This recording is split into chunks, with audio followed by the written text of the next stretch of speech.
Learning objectives. In this chapter, the user would learn the following in detail. Introduction to resumes, cover letters, the employment interview, surviving the group employment interview, the informational interview, mock interviews, the performance appraisal interviews. Introduction. A resume is basically a summary of one's academic profile and work history, but it also reflects one's personality and is often responsible for creating the first impression about the person. A good resume is more likely to receive a call for a personal meeting than a poorly drafted one. Usually, an employer spends about 2 to 3 minutes studying a single resume. Therefore, a resume needs to be visually appealing and must contain all relevant details in a reader-friendly format. This unit teaches the fundamental techniques of writing a good resume. It shows how one should plan, structure, and choose content for one's resume. Cover letters. When writing an application letter, tailor the letter to the unique requirements of the position and the company to which you are applying. While drafting the letter, keep the following in mind. The you attitude.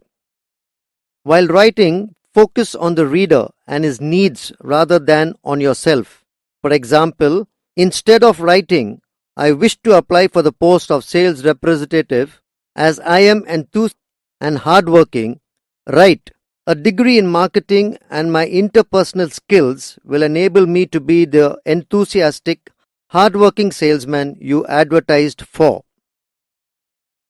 Length of letter. An application letter must be restricted to 1 page. It must contain enough relevant information to arouse the reader's interest in your resume, but should not divulge all the details of the resume itself. Limit the letter to 4 to 5 paragraphs unless it is absolutely essential to write a longer one. Addressed to a person, not to a title. Try to always find out the name of the person to whom the letter should be addressed. A letter addressed to a person by name always creates a more favorable impression. Also, take extreme care to spell the name correctly. Knowledge of employers' activities. Find out the latest information about the company you are applying to. What is the new product they have introduced or the new business into which they have ventured? Mention these tactfully in the letter. This shows that you are really interested in the company and have taken care to collect information on it before applying. Employment interview. The most important and widely used interview type is employment interview or selection interview or job interview. Employment interviews take place when a specific job opening exists and applicants are to be screened for a position. They determine an applicant's suitability for the job. It is a kind of formal and face-to-face communication or conversation between the job seeker and the employer. An important objective of employment interview is to assess the suitability of candidates for a particular job. Objectives of employment interview or selecting interview. The prime objective of employment interview is to assess the suitability of candidates for a particular job. It has some other purposes also.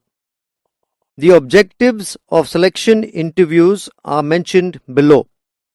To find out the most suitable candidates for the job. To seek to determine an applicant's suitability for the job. To give the candidates sufficient information about the job and the company so that they can decide whether the job will suit them. To inform the candidates about the mission, vision, goals, corporate culture, policies, values, etc.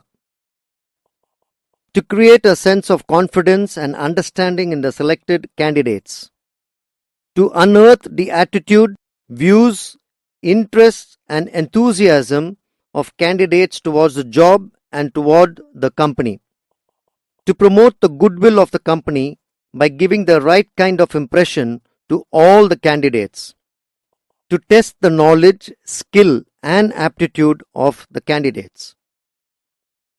Types of employment interview. Interviews are conducted by using different techniques. Organizations use selection interview technique that they think well. A few basic techniques of employment interview or selection interview are discussed below. Screening. When the number of applicants for any job is very large, most of the firms screen the applications to weed out unsuitable candidates. Then some more candidates are eliminated through a preliminary interview. Only very few candidates who are really good are called for the final interview. Random appearance. Some interviews will believe that the man is more important than the application. They want to judge a man by his personal appearance rather than on the basis of his application. So they call every application for interview. This method is very helpful to select brilliant candidate, but it is usually expensive and time consuming. Test. Nowadays, a large number of firms emphasize on taking written or oral test to judge intelligence, general knowledge, proficiency in language, etc. of the candidate. Candidates who qualify, these are invited for final interview. Experience. Some employers believe that practical experience is more important than paper qualifications, so they do not call fresh candidates for interviews. This is not a sound policy because some freshers are really brilliant, enthusiastic, and committed. Stress interview. This is a special type of interview used to ascertain how a candidate will prove himself under conditions of exceptional stress and strain. Here the candidate is exposed to embarrassing questions and provoked in various ways to find out whether he is able to manage or work with such conditions. This kind of interview is useful to select candidates for the posts that require great presence of mind and calmness of temperament. Depth interview. Depth interview is such types of interview where the candidates are screened from various aspects. In this interview, candidates' academic qualifications, working experience, health condition, aptitude, stress, etc. are considered overall. It is an expensive and lengthy interviewing method. Facets of professional presentations. Making presentations. Communication is generally initiated to convey a message.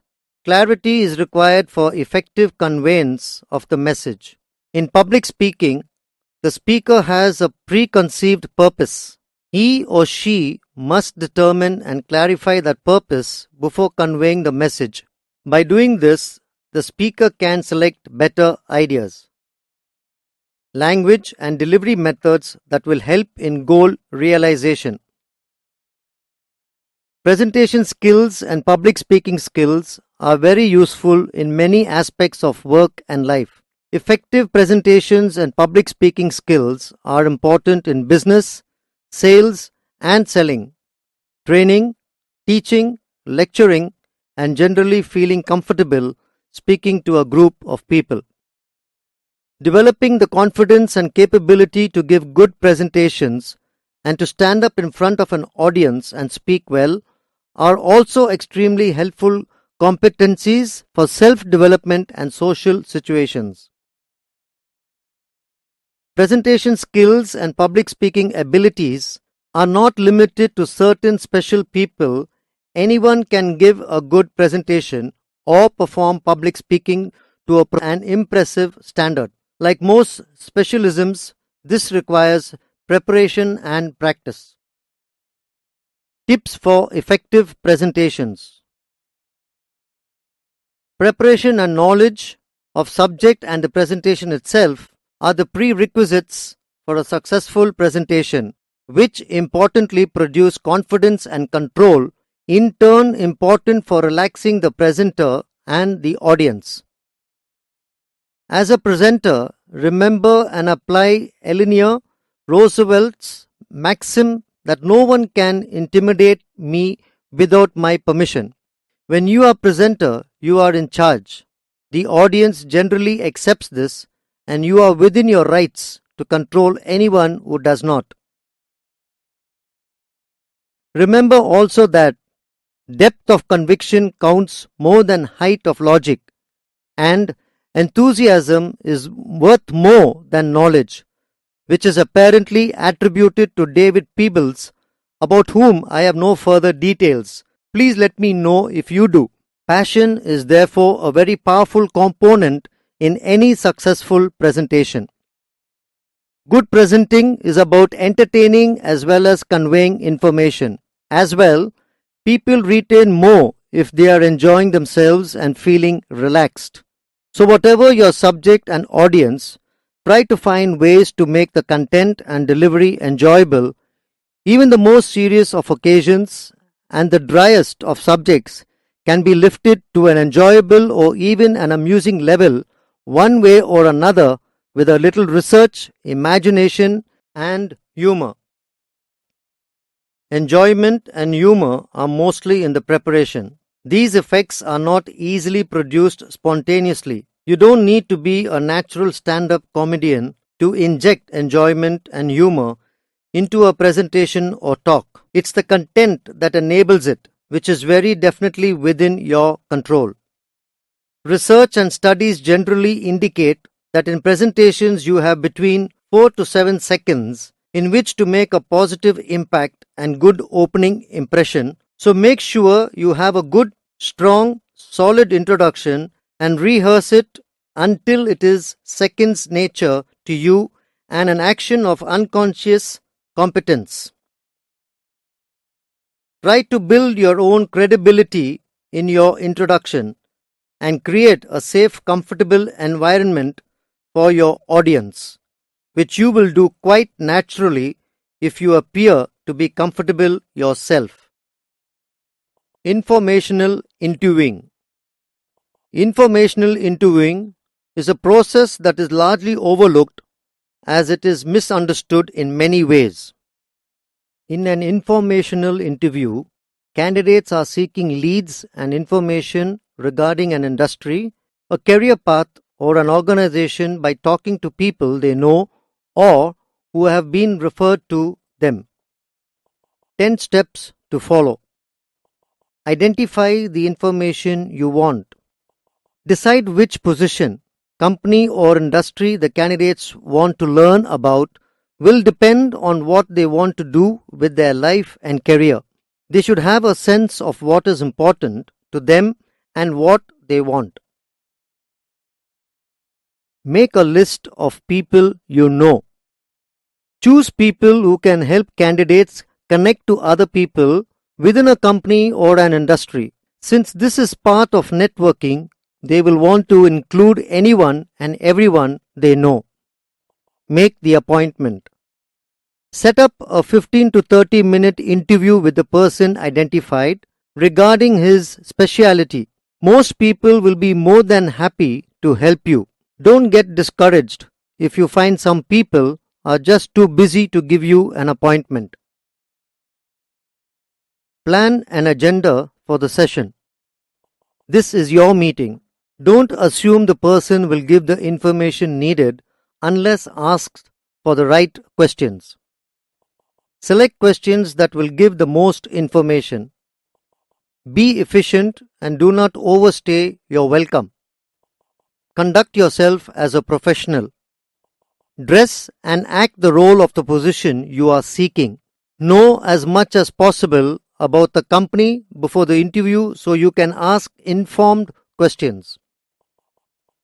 Show interest. A little flattery goes a long way. Say something like, "Mary gave me your name and told me you're considered to be an expert in your field. How did you get started?" Be prepared to answer questions about what you're looking for.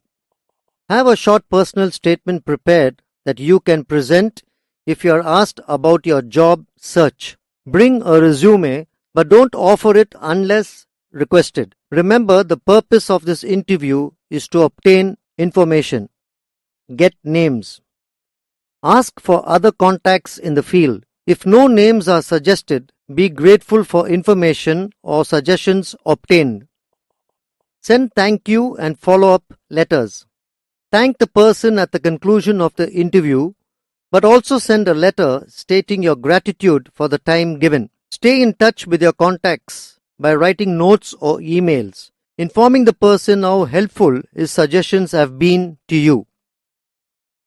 Take advantage of any referrals you receive. In this process, you will have to take risk and stretch beyond your comfort zone. Each step will take you closer to that job offer. The informational interview is a source of power you can use to your advantage.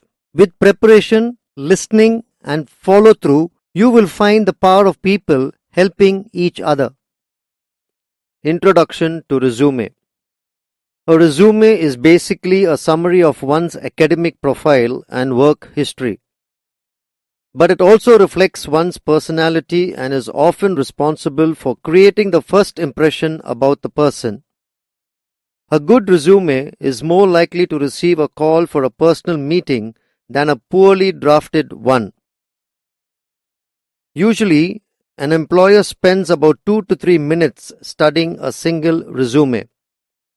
Therefore, a resume needs to be visually appealing and must contain all relevant details in a reader-friendly format. Self-analysis.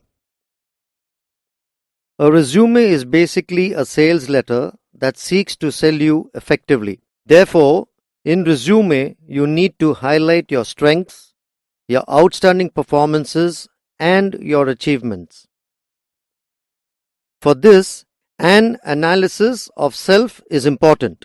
The following page contains a list of questions that will help you to analyze yourself. These are also some of the common questions that are asked in interviews. These questions will help you to understand what you are and what it is that you aim to be. Career analysis. Before you apply for a job, you also need to do analysis of your career. What are your aspirations and what is it that you particularly look for in a job?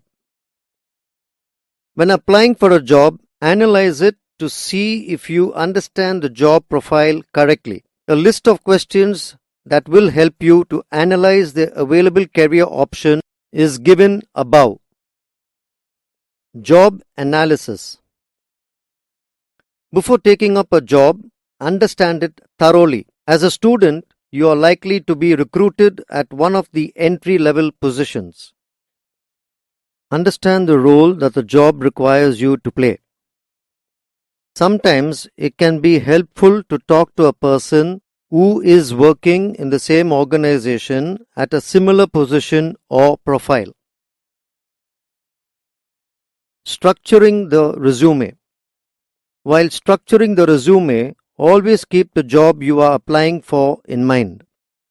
Highlight those aspects of the resume that are suited for the job. For example, if you are applying for a marketing executive position, it is more important to highlight your oral communication skills than your writing skills. A resume can be structured in any of the following ways. Chronological resume.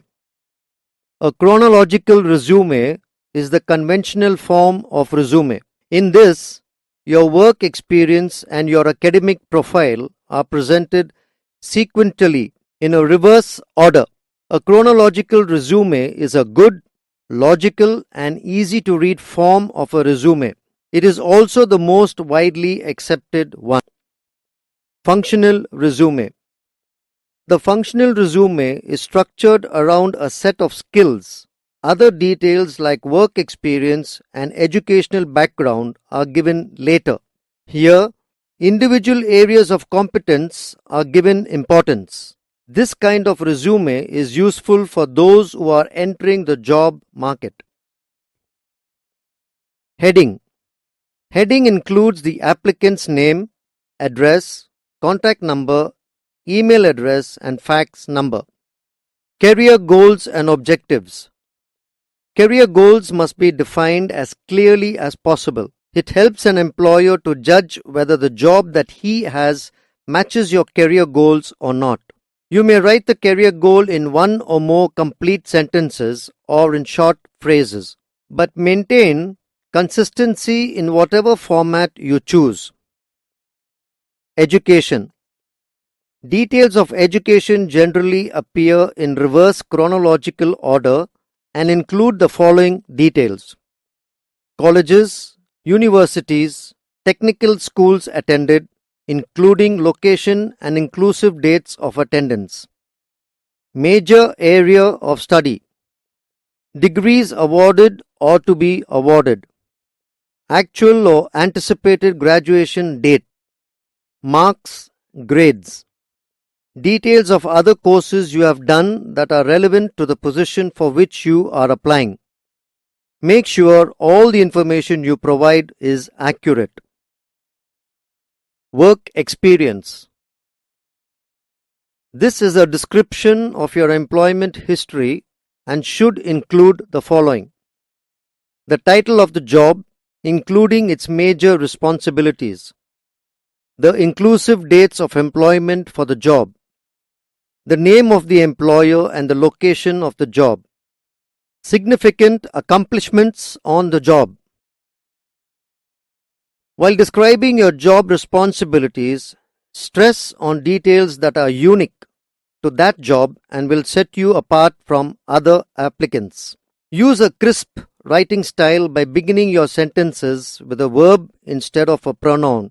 For example, instead of writing "my duties included recording data," write "recorded data for." Summary of job skills and key qualifications. In this section, describe the important skills you have picked up. Tailor this section to emphasize those sets of skills that are important for a particular job. For example, if applying for a marketing job, talk about your communication skills and ability to motivate others.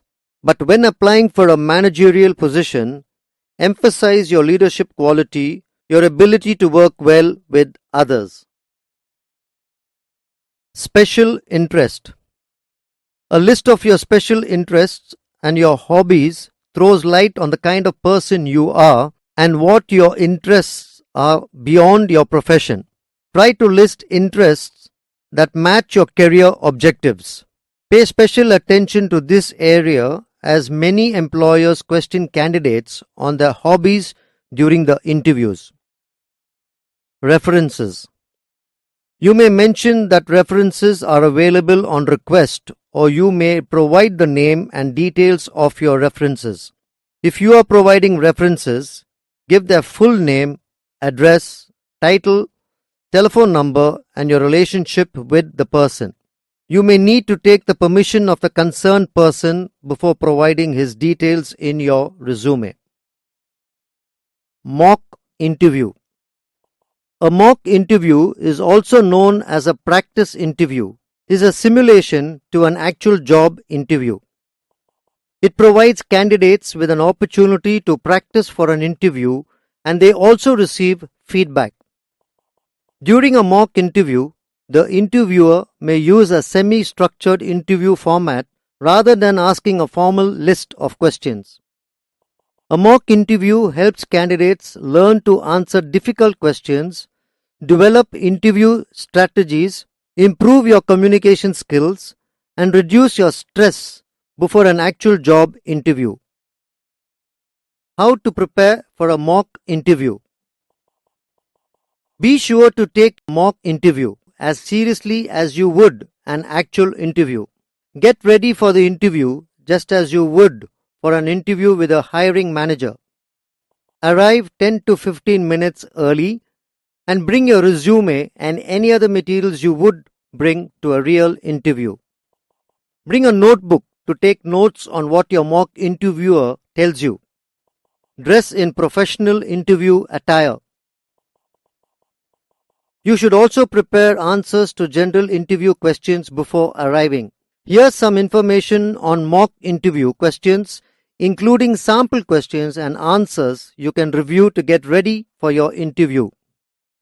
If you are having a mock interview to prepare for a specific job or career field, also review these job-specific interview questions. Mock interviews are an ideal way to practice for real job interviews because you are in a situation that mirrors an actual interview with a company. When you review your interview with the interviewer, you'll be able to modify your responses and interview behavior if necessary. Surviving the group employment interview. Many job candidates preparing for an interview expect to sit down with a human resources person and talk one-on-one, since that's the traditional model. But many companies are adopting a group interview format to save time and see how applicants interact with prospective co-workers. Instead of having 4 people spend an hour each and typically ask the same or similar questions, it can be a lot more efficient having the same group engage the interviewee at the same time, explains Stephen Kosako, a senior recruiter for Communispace. This saves time for both the candidate and the interview team. Here's how you can impress a group of interviewers.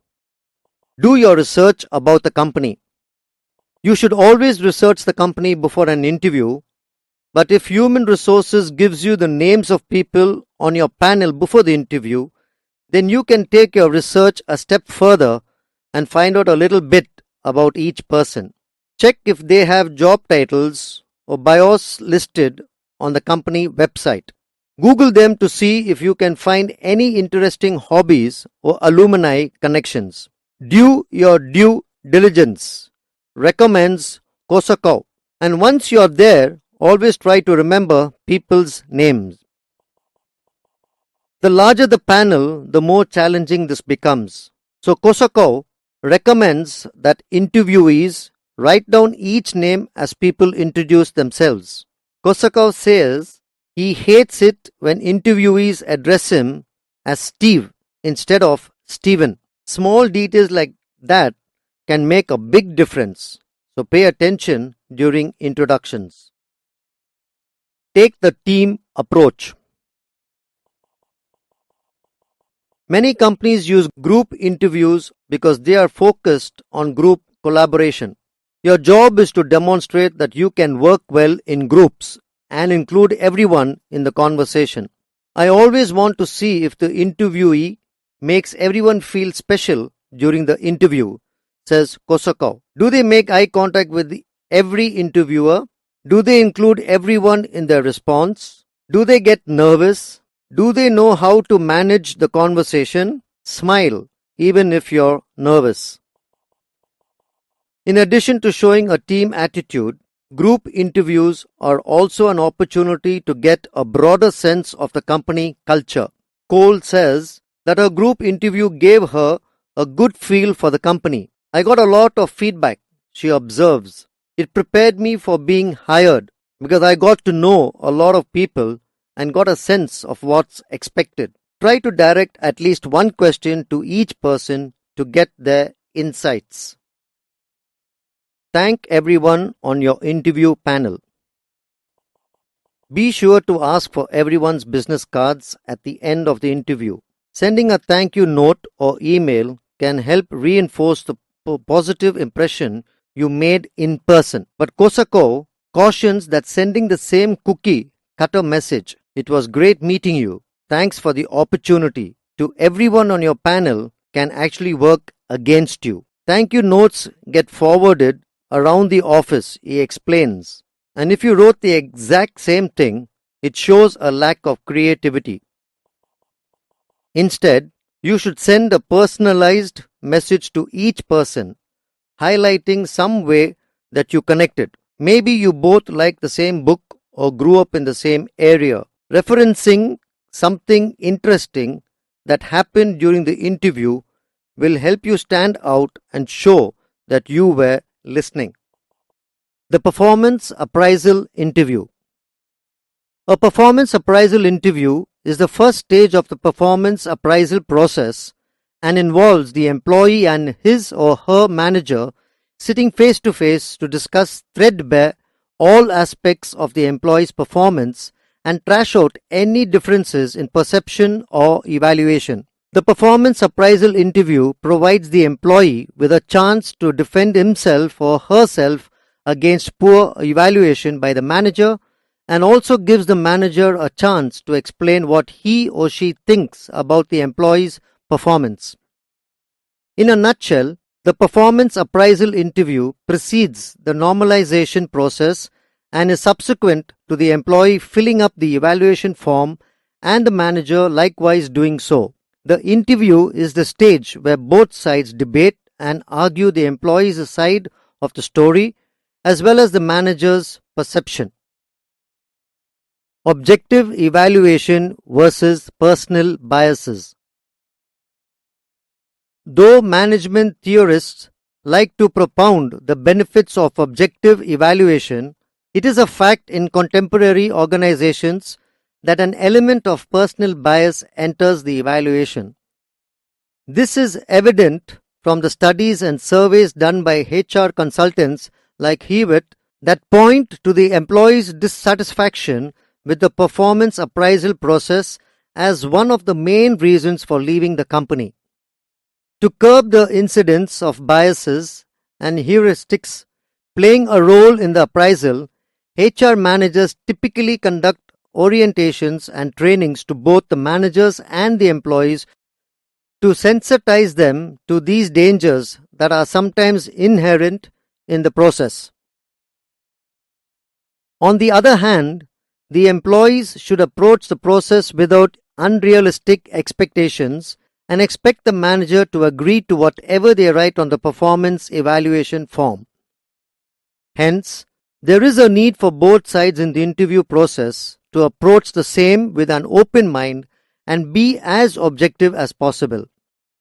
However, this is easier said than done, and hence organizations expend resources on making the process as transparent and objective as possible. The right and wrong way to approach a performance appraisal interview. The performance appraisal interview must be taken seriously, and both the employee and the manager must set aside time to go through the process. The manager cannot arbitrarily change the time or the venue and must not approach the interview in an haphazard manner. Despite all these injunctions, it is often the case that the manager has to be reminded about the interview and then he or she hurriedly arranges the meeting. This is definitely the wrong way to approach the interview. Further, the manager must make the time to go through the employee's self-evaluation and rate the same objectively. Though there is no right way to conduct the performance appraisal interview, it is incumbent upon the manager to avoid the pitfalls described above. A rule of thumb would be set aside a few days to conduct all the interviews with members of his or her team and ensure follow-ups to the process. The follow-up is needed when the employee is not satisfied with the interview discussion and hence requests for additional time to debate the rating. In some cases, the HR manager may need to step in to ensure that the process is concluded to the satisfaction of the employee and the manager. Conclusion. In this chapter, we have covered the following in detail: Introduction to resumes, cover letters, the employment interview, surviving the group employment interview, the informational interview, mock interviews, the performance appraisal interview.